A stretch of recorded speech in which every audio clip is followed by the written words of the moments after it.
If you were to open your phone right now and just look at your calendar or check that notes app where you keep your infinite to-do lists, I am willing to bet it is packed to the absolute brim. Oh, absolutely. It is probably just overflowing. Right. Like, we are living in an era where the ultimate badge of honor is just how thoroughly overscheduled we are.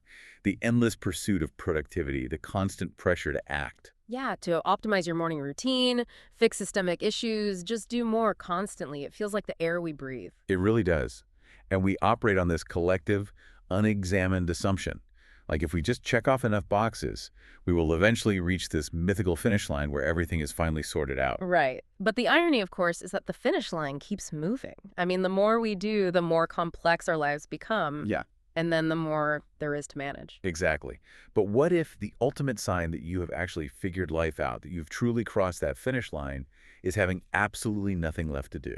Which is a pretty radical thought. It is. And I don't mean, you miraculously finished your weekend chores by Saturday afternoon. I mean a fundamental, radical shift in how you exist in the world. Yeah. A state where the very compulsion to do just evaporates. It's a jarring thought. To willingly put down the tools we use to try and shape our reality. I mean, the modern mind rebels against it almost instantly. It really does rebel against it. Yeah. And that is exactly the concept we are diving into today. We have a fascinating, profound, and honestly, deeply challenging philosophical text in front of us. It really is challenging. Yeah, it's written by Fleming, and it's titled, "With Nothing Left to Do, One Becomes a Celestial Being or a Buddha."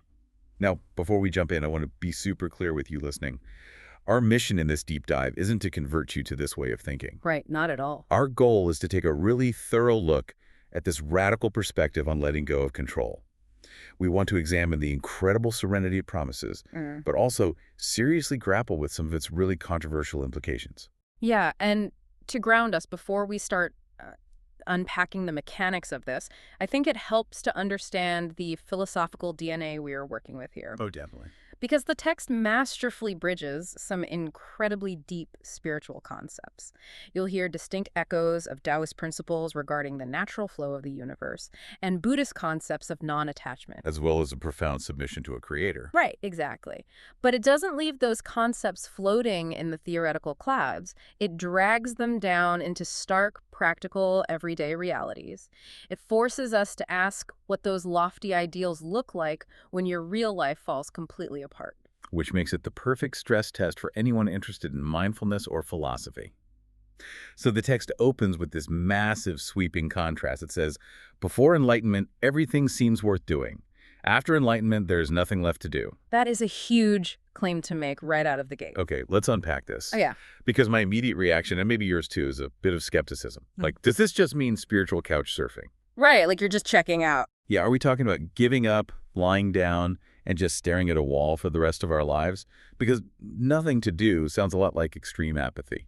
Well, the author anticipates that exact misconception immediately. The text explicitly outlines that having nothing to do does not mean lying motionless. Okay, so it's not about being a vegetable. No, not at all. It's not about becoming, and the imagery here is very specific, like a lifeless stone or a motionless piece of wood. I mean, a stone doesn't interact with the world, it just degrades over time. Right. Which wouldn't be very enlightened. It just sounds numb. Exactly. Instead, the text redefines doing nothing as being completely supple and harmonious with all things. It is about being perfectly aligned with nature. So you are still doing things, technically. Yes, you are still taking action, but only as opportunities naturally arise. You go with the flow of life's inherent connections rather than forcing an agenda. Think about the concept of wu-wei in Taoism. Which translates to non-action or effortless action, right? Yeah. Let's see if I can translate that into a modern context. Yeah. It sounds a bit like what athletes or artists describe as a flow state. Yeah, that's a very good comparison. Like, you aren't agonizing over every brushstroke or every pass of the ball. You are just reacting perfectly to what is happening in front of you. You aren't forcing it. The flow state is a great parallel, but with a crucial philosophical distinction. A typical flow state usually still has a goal like winning the game or finishing the painting. Oh, okay. So how is this different? The state described in the text is a flow state completely devoid of personal ambition or desired outcomes. The author lists what you lose when you achieve this. There is no pursuit, no prayer, No ideals. Wow, no ideal. None. No desires, no resentment, no worry, no fear, and ultimately no distinct self fighting against the world. So it's almost like a founder who decides to step down as CEO and Mhm. become a silent shareholder in their own life. Like, you are still invested in the company, your life, but you are no longer micromanaging the daily operations. You let it run. That captures the shift in perspective beautifully. You are stepping back from the control panel. And what's fascinating here is how the text distinguishes between two different enlightened states that result from stepping back. Yeah, the Buddha and the celestial being. I found this distinction really intriguing. How does the text separate the two? Well, according to the author, as a Buddha, one rests in nirvana and tranquility. It is a state of absolute, unshakable peace. Okay, that makes sense with traditional Buddhism. Right, but as a celestial being, the paradigm shifts slightly. For the celestial being, all of existence becomes merely a game. A game. That changes the entire psychological weight of our actions. I mean, if we think about the daily grind, the frantic emails, the 5-year career The plans. sheer logistics of keeping a family running. Exactly. We tend to treat every minor inconvenience like a life or death scenario. Our nervous systems are constantly flooded with cortisol because we think everything is a critical emergency. We are so tightly wound. But if you're a celestial being, you're just playing. You're adapting to circumstances with ease. You're still making moves on the board, but you aren't existentially terrified of losing a piece. You act in alignment with your true nature, engaging with the world, but you have completely dropped the anxiety of trying to control the final score. The cognitive load that is lifted when you stop trying to wrestle reality into submission must be immense. Oh, it would be life-changing. But this is where I really started to struggle with the source material. Because if living enlightened means treating life like a game and just flowing with the natural order of things, what happens when we encounter genuine suffering? This is the friction point for sure. Right, because we live in a society where activism, intervention, and helping the vulnerable are considered our highest moral imperatives. Yeah, this philosophy demands a radical and frankly uncomfortable departure from those modern humanitarian values. It forces us to question the root of our desire to intervene. Let me read some of the claims from the source, because they are honestly jarring. The text says, "Once enlightened, one realizes there are no truly hateful people in the world, no one in need of rescue, no talent waiting to be cultivated, and no one to assist." It's a very tough pill to swallow. Wait, no one to rescue? What about a doctor performing life-saving surgery? What about someone intervening to stop a crime? How do we reconcile the idea that trying to help someone is somehow a violation of this enlightened state? It feels offensive to our modern sensibilities, doesn't it? It really does. It feels almost cold. Well, if we connect this to the bigger picture, to understand how the author arrives at this conclusion, we have to look closely at the underlying mechanics of their worldview. It all hinges on a profound, absolute belief in the Tao. The fundamental divine order of the universe. Exactly. The text argues that all creation, all destruction, who experiences wealth, who experiences pain, that is all determined solely by heaven or the Creator. So the argument is that the universe already has a perfect accounting system, and by jumping in, we are basically messing with the ledger. That's the logic. Yeah. It dictates that any intentional man-made intervention, even with the absolute best intentions to help or rescue, is essentially an act of supreme arrogance. Because you are assuming that your limited human perspective knows better than the cosmic order. You are trying to play God. Precisely. You don't have the omniscient viewpoint required to know what fixing something will actually do to the broader timeline. I see the internal logic, even if I don't necessarily like it. The text includes a very specific warning about this, doesn't it? It does. It claims that every man-made intervention upsets the cosmic balance, ensuring that every gain comes at a greater loss. Like the butterfly effect. Yeah. You think you're saving a situation over here, but because you don't understand the incredibly complex web of causality, your intervention accidentally causes a catastrophe somewhere else. You cure a symptom but worsen the disease. The author writes that human will cannot change the tides rising and falling, or the flowers blooming and withering. Because those are governed by forces infinitely larger than us. It's heaven's decree. Right. And the text argues that if you fight this, if you try to force your will onto the world to rescue it, you don't actually fix the world. The world will do what the world will do. All you accomplish is inviting endless troubles, constant pain, and unceasing anxiety into your own mind. You're just exhausting yourself. Yep. If the river's current is naturally flowing left and you spend your entire life frantically paddling trying to force the river to flow right. The river's still going to go left. Yeah. You're just going to drown in the process. Exactly. The river goes left, and you have wasted your brief existence fighting water. The text is ultimately making a case for energy conservation on a spiritual level. Here's where it gets really interesting, though.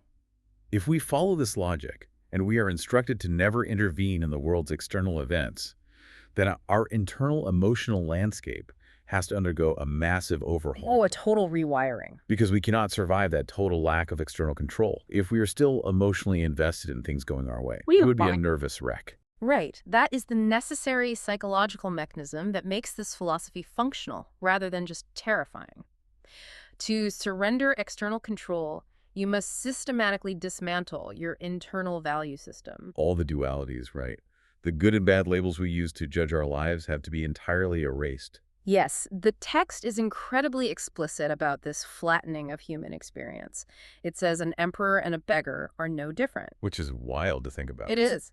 Wealth and poverty, nobility and lowliness, praise and insult, they are all exactly equal. Even loved ones and enemies become indistinguishable. That requires rewiring our deepest biological and social instincts. I mean, we spend our entire lives frantically climbing ladders to be the emperor and running terrified from the prospect of becoming the beggar. Because our nervous systems are wired to react to an insult or a threat to our social standing with the same fight or flight intensity as a physical threat. We crave validation and fear rejection. Exactly. But the enlightened perspective requires realizing that these are just arbitrary labels applied to highly temporary states of being. It reminds me of how we view weather patterns.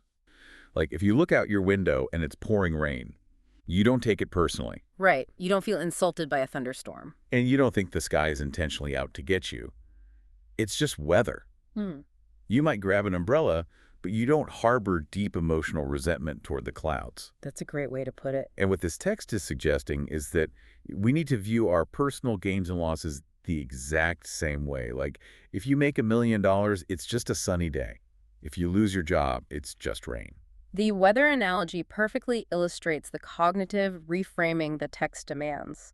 And the author takes that emotional detachment to the absolute extreme boundary, life and death itself. Wow, okay. The text states that the enlightened person does not rejoice in birth, nor are they distressed by death. Death is no longer feared as an ultimate tragedy, but accepted as just another weather pattern. What comes, comes. What goes, goes. Right. You don't intentionally attract things, and you don't deliberately hold on to them when it's time for them to leave. Which, while sounding slightly cold at first, also sounds incredibly freeing. To not be gripping the steering wheel so tightly that your knuckles are constantly white. Just letting go of the tension. Yeah. It's like having a tightly wound watch spring inside your chest that finally, slowly uncoils. The tension just dissolves. And look at the reward the text promises for allowing that spring to uncoil. When the mind is finally freed from this grinding, endless worry about outcomes, your consciousness is suddenly liberated. The source text uses some beautiful imagery to describe this state, doesn't it? It really does. It says one can commune with the spirit of heaven and earth, walk with the sun, moon, and stars. Because you aren't obsessing over your tiny personal dramas, your thoughts can transcend rivers and mountains. So your consciousness can move freely between the macrocosm and the microcosm, roaming the boundless expanse of time and space. Precisely. Because your mental bandwidth isn't being entirely consumed by worrying about what your coworker thinks of you or whether your car will break down. You suddenly have the capacity to actually experience the universe. You become, as the text describes, ethereal and graceful, dwelling in great freedom. It is a profound shift from a microscopic focus on the ego to a macroscopic integration with reality. So we have to talk about the stress test. Yeah. Because this ethereal philosophy sounds absolutely beautiful when we are talking about galaxies and tides and cosmic consciousness. It is very poetic. But the author doesn't let the reader stay in the clouds. He brings this crashing down into the harsh, messy, often brutal reality of everyday human life. This is what makes Shui Feng's text so uniquely challenging. It doesn't just offer platitudes about accepting the universe. Right. It forces the listener to walk through a litany of highly specific, worst-case scenarios and models, exactly what this absolute surrender looks like in practice. As I was reading these examples, I was genuinely shocked by how far he pushes the logic. It's an incredible list of let it be's. The scenarios are extreme. Yeah, he writes, the wind is rising, let it blow. It begins to rain, let it fall, which aligns with our weather analogy.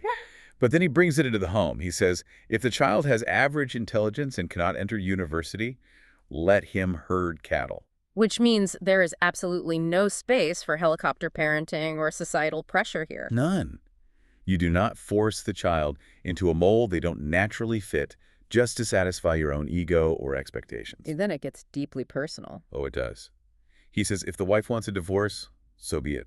If the parents are ready to go, let them go. If illness comes, let it come. And then it pushes into absolute destitution. Yeah. If there's nowhere to stay, build a thatched hut and sleep in it.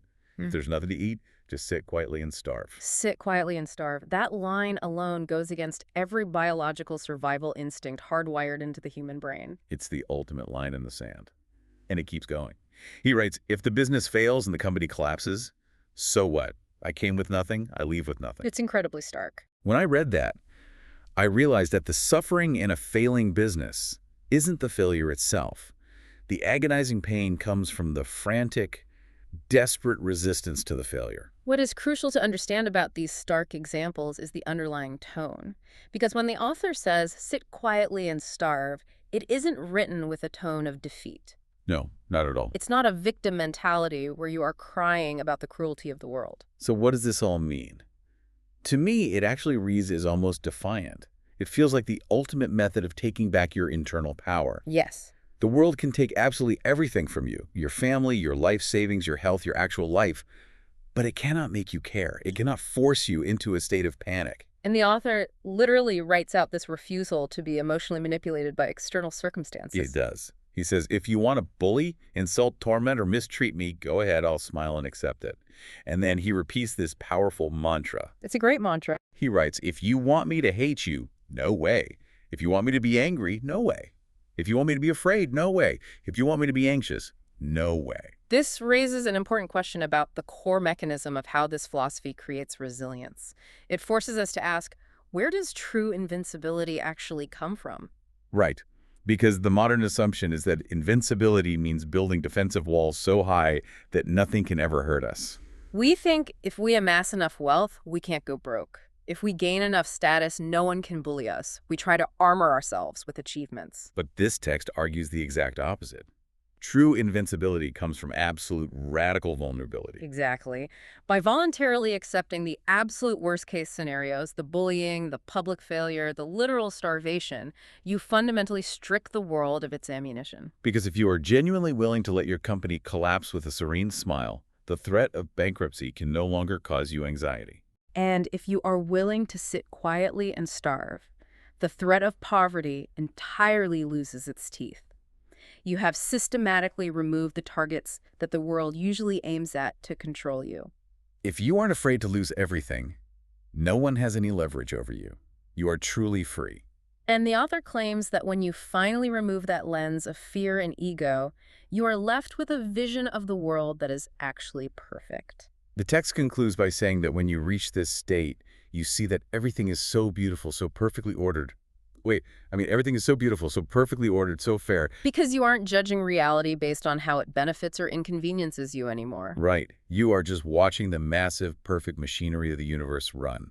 You are resting peacefully in the embrace of the Creator. It is the ultimate paradox. By completely abandoning any attempt to control the external world, you completely conquer your internal emotional universe. It is a stunning mental framework.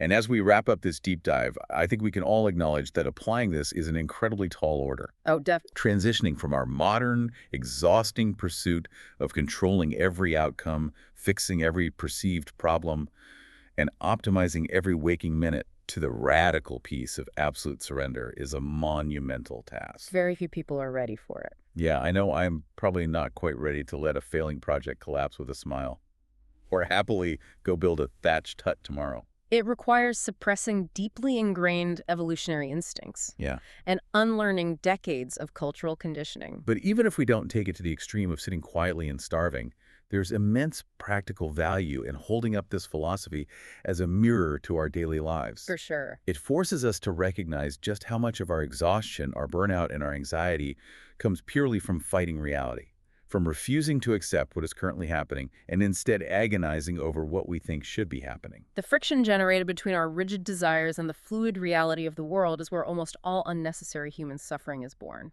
Exactly. The goal might not be to transform into a perfect celestial being by tomorrow morning, but simply to notice when we are exhausting ourselves trying to force the river to flow backward. That is a highly practical takeaway. But before we sign off, I want to leave you listening with a slightly different angle to ponder.